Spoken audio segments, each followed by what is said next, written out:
Yeah. বিসমিল্লাহির রহমানির রহিম। আসসালামু আলাইকুম। 2020-21 শিক্ষাবর্ষের শিক্ষার্থীবৃন্দ, অবশেষে তোমাদের ক্লাস শুরু হলো, তাই না?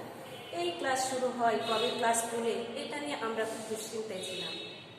যা হোক, বর্তমান বিশ্বের একটি আলোচিত নাম কোভিড-19, যা গোটা পৃথিবীকে স্তব্ধ করে রেখে দিয়েছে, বিশেষ করে অর্থনীতি এবং শিক্ষা ব্যবস্থা।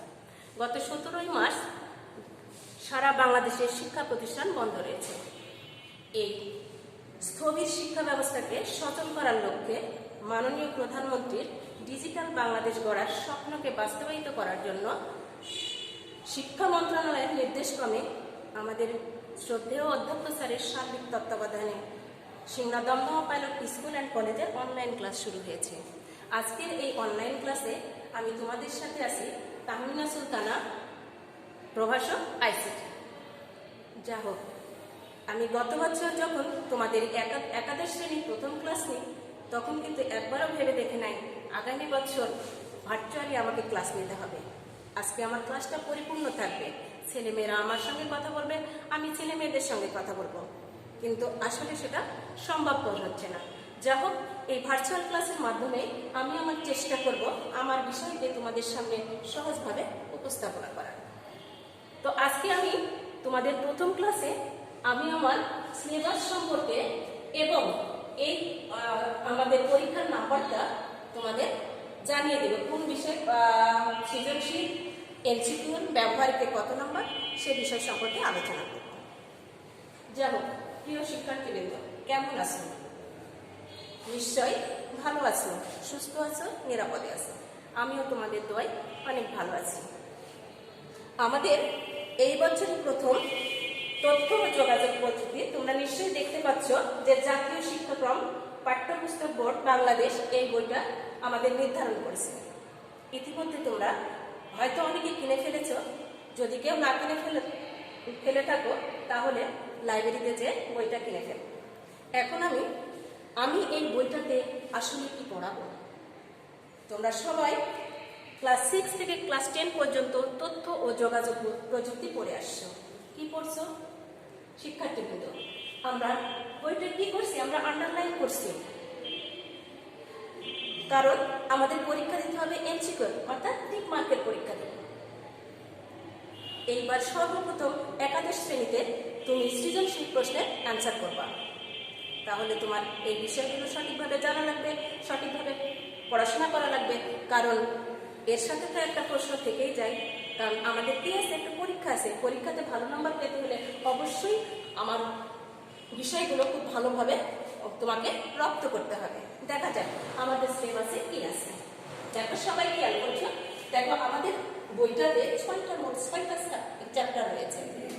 প্রথম চ্যাপ্টার দেখো, তথ্য ও যোগাযোগ প্রযুক্তি, বিশ্ব ও বাংলাদেশ প্রেক্ষিত। এখন এটাকে আমরা কি করব? বর্তমানে দেখো, আমি তোমাদের কিছুক্ষণ আগে ভার্চুয়ালি ক্লাসের কথা বলছিলাম, যে বিষয়গুলো আমি তোমাদের পাঠ্য বই থেকে তোমাদের বুঝিয়েছি। আজকে যে তোমাদের ক্লাসরুমটা তোমার পড়ার টেবিল হবে, সেটা কিন্তু কখনোই ভাবো না। আজকে কিন্তু পরিবেশ পরিস্থিতির কারণে আজকে তোমার পড়ার টেবিলটাই তোমার পড়ার ক্লাসরুম হয়েছে। তাহলে এইটাতে আমরা কি পড়বো? তো এইটাতে আমরা কি করবো? দেখো, যে আসলে গ্লোবাল ভিলেজ বা বিশ্ব গ্রাম কি, video conference, audio conference, smart home, এখানে আছে biometric, virtual reality, genetic engineering, nano technology, এই সমসাময়িক বিষয়গুলো এই চ্যাপ্টারটাতে আলোচনা করা। এবার দ্বিতীয় অধ্যায়ে আমরা চলে যাই। দেখো, কমিউনিকেশন সিস্টেম ও নেটওয়ার্কিং। কি বললাম? কমিউনিকেশন সিস্টেম ও নেটওয়ার্কিং। আমরা যে যোগাযোগের ক্ষেত্রে, নেটওয়ার্কিং যোগাযোগের ক্ষেত্রে যে ব্যান্ডউইথ ব্যবহার করছি, যে স্পিডটা ব্যবহার করছি, সেই বিষয়গুলো সম্পর্কে হয়তো আমাদের পূর্ণাঙ্গ ধারণা নেই। তোমরা সবাই জানো, কিন্তু আমরা মাঝে মধ্যে বলি না যে আমি আমার নেটের স্পিড পাচ্ছি না, কানেকশন ভালো আসছে না। সেই বিষয়গুলো আমি কোথায় পড়াবো? এই কমিউনিকেশন সিস্টেম এবং নেটওয়ার্কিং। এখানে তাহলে কি আছে? ডাটা ট্রান্সমিশন স্পিড, মেথড, তোমার মোড, এখানে পড়াবো তোমাদের যে আসলে তথ্যটা কিভাবে দিচ্ছি, আমি তারযুক্তভাবে দিচ্ছি না ওয়্যারলেসভাবে দিচ্ছি। যদি তারযুক্তভাবে দিই তাহলে এখানে দেখো আমরা অপটিক ফাইবার, কোয়েক্সিয়াল কেবল, টুইস্টার কেবল ইত্যাদি কেবলগুলো আমরা পাবো। আর যদি ওয়্যারলেসভাবে বলি, আমরা সবাই জানি ওয়াইফাই, ওয়াইম্যাক্স, ব্লুটুথ এই সম্পর্কে এখানে ধারণা দিয়ে হয়েছে। আরও পড়ব আমরা যে মোবাইল ফোনটা ব্যবহার করছি, এই মোবাইল ফোনটা বন্ধুরা একদিনে আসে নাই। আজ থেকে 10 বছর আগেকার কথা চিন্তা করি তো আমার মোবাইল ফোনটা কেমন ছিল। ঠিক এই বিষয়গুলো নিয়ে ক্লাসে আলোচনা করা হবে।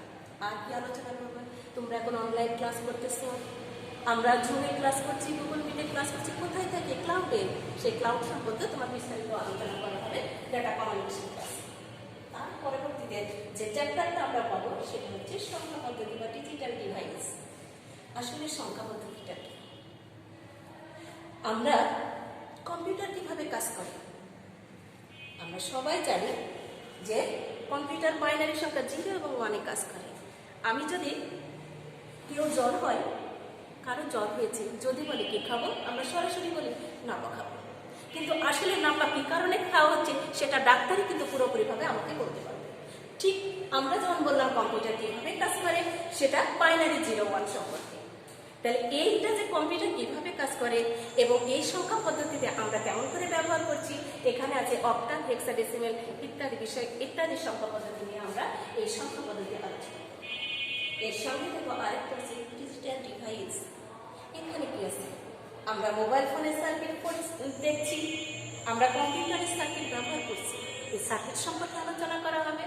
এখানে আরও বিভিন্ন রকমের গেট আছে, যেমন universal gate, half adder, full adder, encoder, decoder, register, counter, এই বিষয়গুলো সম্পর্কে এখানে তুলে ধরা হয়েছে। পরের চ্যাপ্টারে আমরা যাই, দেখো ওয়েব ডিজাইন পরিস্থিতি এবং এইচটিএম। প্রিয় শিক্ষার্থীবৃন্দ, তোমরা তো সবাই এখন সবার হাতে একটা স্মার্টফোন আছে। আমরা সেখানে কি করছি, সবাই কোনো না কোনো ওয়েবসাইটের সাথে সংযুক্ত রয়েছে। তাহলে এই ওয়েবসাইটটা কেমন করে বানানো হয়, এখানে যে ছবিগুলো সংযুক্ত করা হয়েছে, এখানে লিঙ্ক দেওয়া হয়েছে, এইগুলো কেমন করে দেওয়া হয় এবং টেবিলকে কেমনভাবে সংযুক্ত করা হয় ইত্যাদি বিষয় সম্পর্কে আলোচনা করা হয়েছে আমাকে। ওয়েব ডিজাইন এবং এইচটিএম। এরপরে যে বিষয়টা আসছে সেটা হচ্ছে প্রোগ্রামিং ল্যাঙ্গুয়েজ। আমরা ক্লাস 6 থেকে ক্লাস 10 পর্যন্ত বিভিন্ন রকমের ভাষা পড়ে আসছি। এবার আমরা সর্বপ্রথমে উচ্চ মাধ্যমিক ক্লাসে তোমাদের শ্রেণীভুক্ত করা হয়েছে কম্পিউটারের একটা ভাষা। কিভাবে কম্পিউটারের সাথে আমরা কথা বলবো, আমি যেমন তোমার সঙ্গে কথা বলছি, তুমি আমার কথা বলছো, বাট আমি যখন এই ডিভাইসের সঙ্গে কেমন করে কথা বলবো সেই ভাষা সম্পর্কে তোমাদের এখানে আলোচনা করা হয়েছে। আরেকটা বিষয় আছে, আমি কিছুক্ষণ আগে বলছিলাম না যে প্রধানমন্ত্রী ডিজিটাল বাংলাদেশ গড়ার স্বপ্নকে বাস্তবায়িত করতে হবে। এই স্বপ্নকে অনেক ধাপ আগিয়ে নিয়ে গেছে আমার এই 6 নম্বর চ্যাপ্টার, সেটা হচ্ছে কি ডেটাবেস ম্যানেজমেন্ট সিস্টেম। আমরা ব্যাংকের দিকে তাকাই, আমরা ইলেকশন কমিশনের দিকে তাকাই, আমরা যোগাযোগের ক্ষেত্রে দেখাই, দেখা যাচ্ছে প্রত্যেকটা ক্ষেত্রে প্রতিটা সেক্টরের একটা করে কি আছে, ডেটাবেস আছে। সেখানে আমরা তথ্যের সঠিক ব্যবহার করছি, অনায়াসে নিচ্ছি আবার অনায়াসে দিচ্ছি। যেমন প্রিয় শিক্ষার্থীবৃন্দ, তোমরা বুঝতে পেরেছ আমরা কয়টা চ্যাপ্টার করব, আমরা 6টা চ্যাপ্টার করব। তো যাই হোক, এখন তোমরা যেহেতু স্কুলে এমসিকিউ টিক মার্ক পরীক্ষা দিয়েছ, আমরা এবার সর্বপ্রথম ক্রিয়েটিভ কোশ্চেনের অ্যান্সার করব, অর্থাৎ সৃজনশীল প্রশ্নের অ্যান্সার করব। তাহলে দেখো আমাদের এখানে কয়টা প্রশ্নের অ্যান্সার করতে হবে। এখানে আমরা মোট প্রশ্ন থাকবে তোমাদের 8টি, আমাকে অ্যান্সার করতে হবে 5টি। প্রতিটা কোশ্চেনের নাম্বার হচ্ছে 10। তাহলে কত হলো 25। তোমার এমসিকিউ আছে 25,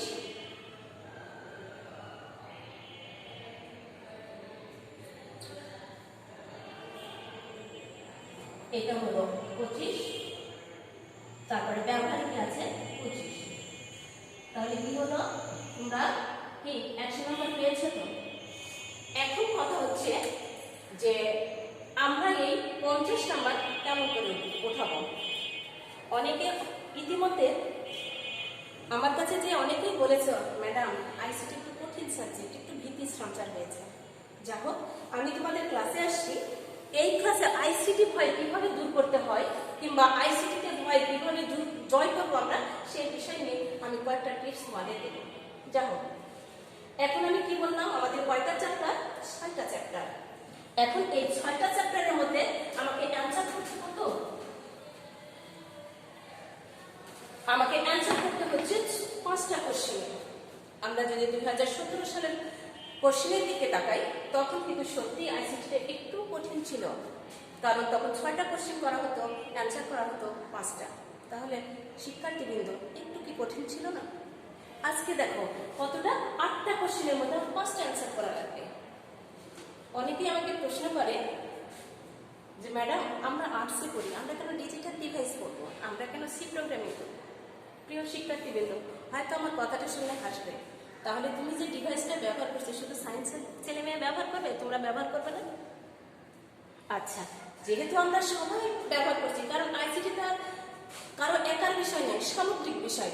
এই বিষয় সম্পর্কে কি করতে হবে? আমাদের জ্ঞান অর্জন করতে হবে। এই আইসিটির জ্ঞানকে কাজে লাগিয়ে আমাদের কি করতে হবে? সামনের দিকে আমাদের জ্ঞানকে প্রসারিত করতে হবে।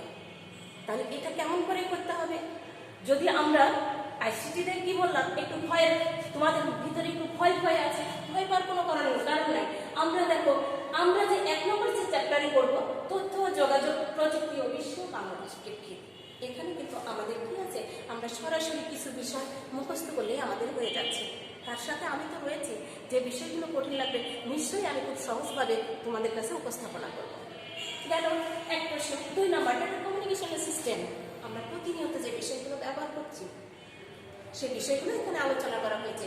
নিশ্চয়ই এইটা করলে তুমি এখান থেকে একটা কি করতে পারবা? অ্যান্সার করতে পারবা। এবার 3য় চ্যাপ্টার সংখ্যা পদ্ধতি। প্রিয় শিক্ষার্থীবৃন্দ, এখান থেকে আমরা কিন্তু অ্যান্সার করবই, কারণ এখানে আমার বাইনারি সংখ্যা সম্পর্কে আলোচনা করা হয়েছে। এখানে কি আলোচনা করা হয়েছে? কনভার্ট করব আমরা বাইনারি থেকে দশমিক, দশমিক থেকে অক্টাল, অক্টাল থেকে হেক্সাডেসিমাল ইত্যাদি বিষয়টা। আর আছে কমপ্লিমেন্টস, 1 কমপ্লিমেন্টস এন্ড 2 কমপ্লিমেন্টস। আমরা এই 3টা বিষয় যদি একটু ভালোভাবে জানি, নিশ্চয়ই আমরা সংখ্যা পদ্ধতিতে এই কোশ্চেনটা কি করবো? আমরা অ্যান্সার করতে পারবো। দেখো, আমাদের দরকার নাই ডিজিটাল ডিভাইসে। তো ম্যাডাম তাহলে পড়া লাগবে তো? হ্যাঁ, এমসিকিউর কোশ্চেনের জন্য পড়া লাগবে। আচ্ছা, গেল ওয়েব ডিজাইন করছি। এখানে তাহলে কি পড়াবো? এখানে কতগুলো দেখো ট্যাগ আছে। ম্যাডাম ট্যাগ কি? এখন ট্যাগগুলো হচ্ছে যে আমরা ওয়েবসাইটের কন্টেন্টকে প্রদর্শন করার জন্য, ব্রাউজারে প্রদর্শন করার জন্য কিছু শব্দ ব্যবহার করব। এই শব্দগুলো আমাদের রপ্ত করতে হবে। যদি আমরা রপ্ত করি, নিশ্চয়ই এখান থেকে আমরা একটা কোশ্চেন অ্যান্সার করতে পারবো। তাহলে কয়টা গেল? অলরেডি আমার 5টা কোশ্চেন চলে গেল। এবার কি আছে? আমার 2টা চ্যাপ্টার আছে, আইসিটি প্রোগ্রামিং ভাষা এবং ডেটাবেস ম্যানেজমেন্ট। ম্যাডাম প্রোগ্রামিংটা আমাদের কাছে একটু কঠিন মনে হচ্ছে। দরকার নাই, আমি ক্লাসে যতটুকু দিব আমি চেষ্টা করব তোমাদের কিভাবে সহজভাবে উপস্থাপনা করা যায়, বোঝানো যায়। সেখান থেকে আমরা চিকেনের অ্যান্সার করলাম। এইবার আমরা সৃজনশীলে কিন্তু ডেটাবেস থেকে একটা অনায়াসেই কি করতে পারি? অ্যান্সার করতে পারি। কি প্রিয় শিক্ষার্থীবৃন্দ, তোমাদেরকে আইসিটি সম্পর্কে আর ভয় আছে? নিশ্চয়ই ভয়টা কেটে গেছে। এইবার তাহলে আসি আমার মূল বিষয়, সেটা হচ্ছে তথ্য ও যোগাযোগ প্রযুক্তি। দেখো, তথ্য কি বললাম? তথ্য ও যোগাযোগ প্রযুক্তি। তথ্য ও যোগাযোগ প্রযুক্তিতে 2টা প্রযুক্তি ব্যবহার করা হয়েছে। দেখো, একটা হচ্ছে আইটি, একটা হচ্ছে আইটি, আর আরেকটা হচ্ছে কি সিটি। এই দুইটা মিলে হয়েছে কি আইসিটি।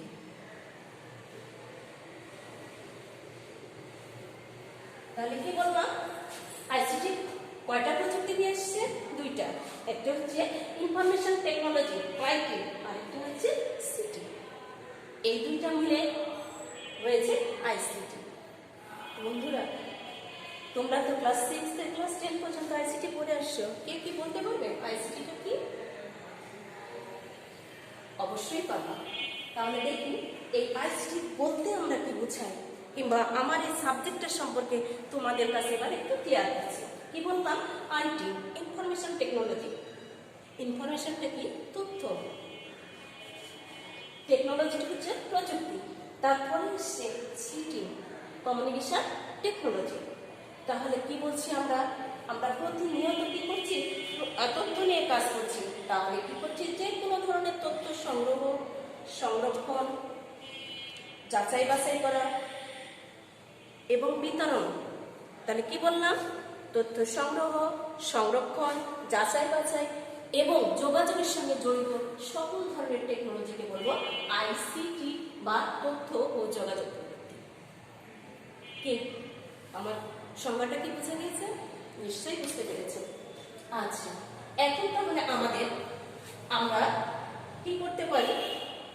যে আমি যেহেতু প্রযুক্তি পড়াই, যদি একটু উপদেশ না দিলেই নাই, যেহেতু তোমাদের আমি ক্লাসে পাচ্ছি না বাবা, তোমাদের কাছে আমার একটা প্রযুক্তির ম্যাডাম হিসেবে একটা কথা বলে দিচ্ছি। কি বলছি? প্রযুক্তি তোমরা সবাই ব্যবহার করো, কিন্তু প্রযুক্তি যেন তোমাকে না ব্যবহার করে। তোমাদের কাছে এটা আমার কি অনুরোধ থাকলো। ঠিক আছে, আমরা এখন যে আমার কি করছি, আমরা আগের দিনে একটা গল্প বলি, ছোট্ট একটা গল্প বলি। আগের দিনে যখন বড় বড় লোকেরা অনেক বড় বড় পড়াশোনা করতো, বই পড়াশোনা করতো, তাদেরকে কিন্তু জ্ঞানী গুণী মানুষ হিসাবে সমাজে পরিচিত ছিল। যে কোনো অনুষ্ঠানে, যে কোনো সেমিনারে তাদেরকে নেতৃত্ব দিতে বলা হয়েছে। কিন্তু বর্তমান প্রযুক্তির যুগে তোমার যারা আইটি বিষয়ে ভালো বিশেষজ্ঞ, তারা কিন্তু আজকে এইসব অনুষ্ঠানে নেতৃত্ব দিচ্ছে। তাহলে প্রিয় শিক্ষার্থীবৃন্দ, কে আমাদের এই সাবজেক্টটাকে কাজে লাগিয়ে আমাদের বাস্তব জীবনে কিন্তু অনেক দূর এগিয়ে যেতে হবে। এখন অনেকের প্রশ্ন, ম্যাডাম আমরা তো আর্টসে পড়ি, এটা সায়েন্সে কি বলবে? কেউ প্রোগ্রামার হবে, কেউ বা হচ্ছে ইঞ্জিনিয়ারিং পড়বে, তাদের জন্য দরকার আছে ডিজিটাল ডিভাইস এবং প্রোগ্রামিং ল্যাঙ্গুয়েজ। আসলে কি আইটি কারো একক বিষয়? না, এটা সবার বিষয়। তুমি যদি ইচ্ছে করো এই সামান্য জ্ঞানকে, এই আইটি সামান্য না, অনেক বিশাল পরিসরের একটা বিষয়, আমরা সামান্য কিছু জ্ঞান এই একাদশ শ্রেণীতে অর্জন করব। আশা করি এটা নিয়ে আমরা অনেক দূর এগিয়ে যেতে পারবো। আচ্ছা, তাহলে আমি কি পড়াচ্ছিলাম? তথ্য ও যোগাযোগ প্রযুক্তি। তাহলে প্রথমে যে চ্যাপ্টারটা রয়েছে সবাই নিশ্চয়ই দেখতে পাচ্ছ, তথ্য ও যোগাযোগ প্রযুক্তি বিশ্ব এবং বাংলাদেশ প্রেক্ষিতে। তাহলে আমরা এটা বলতে কি বুঝাই? এটা বলতে আমরা নিশ্চয়ই বুঝি তাহলে কি, স্যার শনিবীর শান্তির নীর আমার গ্রাম সবার মনে পড়ে, তাই না? তাহলে ম্যাডাম আপনি বিশ্ব বাংলাদেশ প্রেক্ষিত তথ্য প্রযুক্তি পড়াতে যে গ্রামের কথা বলছেন, বলো তো গ্রাম বলতে আমরা কি বুঝাই? কয়েকটা বাড়ি মিলে একটা গ্রাম হয়। গ্রামের অবস্থা কেমন থাকে? আমরা সবার সাথে সহযোগিতা, সহমর্মিতা, সৌহার্দ্যপূর্ণ আচরণ এবং ভালোবাসার আবদ্ধে আবদ্ধ থাকি। পাশের বাড়িতে কি হয়েছে আমি চট করে কিন্তু কি সেখানে যেয়ে আমি তার খবরটা নিতে পারছি। যাই হোক, সেটা না, তুমি মনে করো কলেজে আসার নাম করে কিংবা কলেজে এসো, বাসায় যাচ্ছ না, দুপুর হয়ে গেছে, সন্ধ্যা হয়ে গেছে, ঠিক সন্ধ্যার সময় কয়েকটা ফ্রেন্ড মিলে কোনো একটা মোড়ে আড্ডা দিচ্ছে। এবার পাশের পাশের চাচা কিন্তু তোমাকে দেখতে পেয়েছে। এবার কি বলবে? তুমি এখানে কেন? সন্ধ্যা হয়েছে, এখনো তুমি বাড়ি যাও না, পড়তে বসবা কবে? কখন পড়তে বসবা? আচ্ছা প্রিয় শিক্ষার্থীবৃন্দ, এবার কি এই কথাটা তোমার বাবার কানে যাবে না? নিশ্চয়ই যাবে। তাহলে তোমার প্রতিবেশী কি চাচ্ছে? তোমার ভালো চাচ্ছে। তোমার সাথে কি সম্পর্ক? একটা ভালোবাসার সম্পর্ক, একটা সৌহার্দ্যপূর্ণ সম্পর্ক রয়েছে। ঠিক এই বিষয়টাই যখন আমরা বিশ্বায়নে ধরবো, গোটা পৃথিবীর মানুষ যখন এক ইলেকট্রনিক প্রযুক্তির মাধ্যমে একে অপরকে যখন সেবা প্রদান করবে, তখন সেটাকে তো বলবো কি বিশ্বগ্রাম। এতে কি করছি আমরা একে অপরের সাথে সহযোগিতা করছি, সহমর্মিতা করছি এবং সহযোগিতা করছি। তাহলে বিশ্বগ্রাম বলতে আমরা কি বোঝাচ্ছি? বিশ্বগ্রাম হচ্ছে এমন একটা পরিবেশ যেখানে বিশ্বের সকল মানুষ তথ্য ও প্রযুক্তির মাধ্যমে সংযুক্ত থেকে একে অপরকে সেবা প্রদান করবে, তখন সেটাকেই বলবো আমরা বিশ্বগ্রাম। ঠিক আছে বন্ধুরা, সবাই ভালো থেকো, নিরাপদে থেকো, সুস্থ থেকো। Good luck.